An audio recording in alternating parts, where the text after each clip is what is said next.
এই যে নতুন অ্যাক্সিডেন্ট টাটকা বের হয়েছে, ওই যে ফ্রেঞ্চ কাট দাঁড়িয়ে রেখে ঘুরে বেড়ায়। হ্যাঁ, আর ওই বলছে সব মসজিদ মাদ্রাসা আলেম ওলামা যা আছে, চোখটা বন্ধ করে বলবে সব মসজিদ মাদ্রাসা আলেম ওলামা যা সব কাফের। মানে সব এরা বিভ্রান্ত, কেউ লা ইলাহা ইল্লাল্লাহ বোঝে না, ও একাই বোঝে।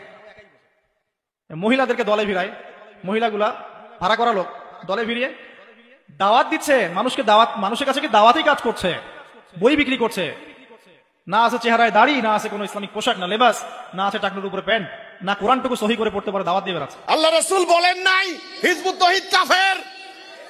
আল্লাহ রাসূল বলেছেন আসমানের নিচে নিকৃষ্ট হবে তাদের আলেম সমাজ, তারা ফিতনা সৃষ্টি করবে, সেই ফিতনা তাদের দিকে ধাবিত হবে।